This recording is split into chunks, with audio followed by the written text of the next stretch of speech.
Struggling with blood sugar levels, ready to shed those extra pounds effortlessly? Look no further. Sugar Defender, the #1 rated blood sugar formula, is here to transform your health and help you achieve your wellness goals.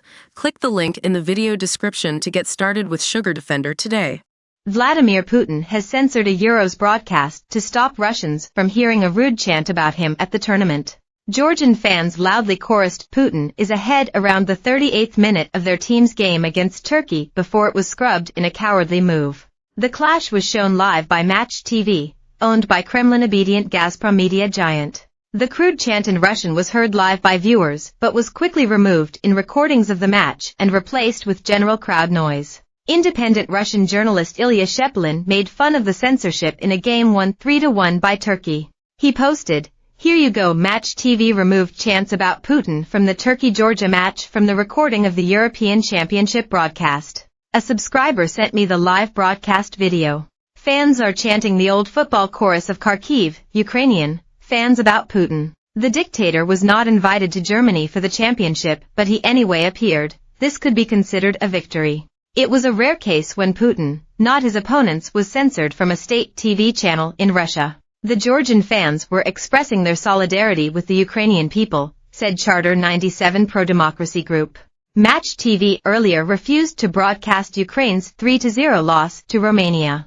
Putin propagandist and Georgia-born Tina Kandelaki raged against the fans for insulting the Kremlin dictator. The 48-year-old hit out at the gross provocation from fans in Georgia, a country divided by pro-Western and pro-Russian forces. It is unclear if she ordered the censorship.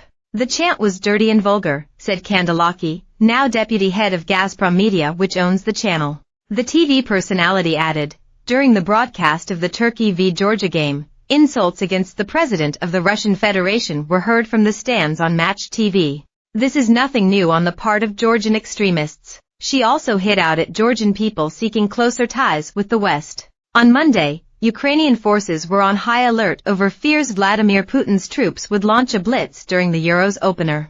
With hundreds of power generators dotted across Odessa and Kharkiv amid Putin's onslaught, many Ukrainians were able to watch their national squad's first Euro 2024 match against Romania. But it was feared large crowds, whether in Ukraine's cities or in bunkers on the front line during the tournament, could attract missile and drone strikes from the Russians. A Ukrainian commander in Odessa warned that the Russians' forces will be very interested to find out when Ukrainians will be gathering to watch the football.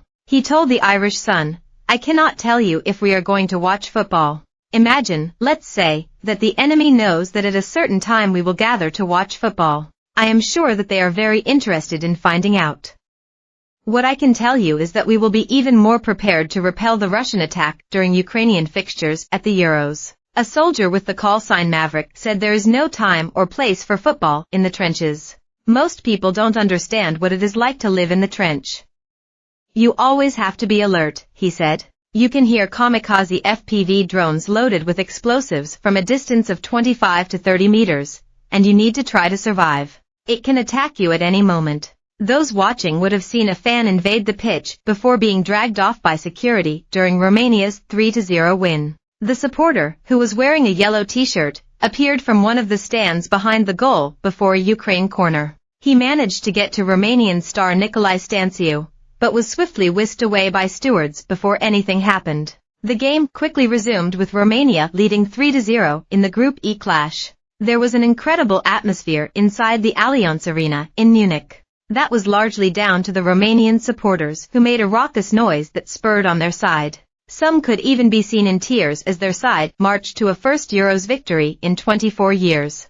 Before the match, ex-gaffer and star striker Shevchenko presented the shell-blasted seats of a Kharkiv stadium built for Euro 2012 in Munich, as cheering Ukraine fans vowed to keep fighting the Russian invasion. Russian teams were banned by UEFA from international competitions within days of the brutal invasion.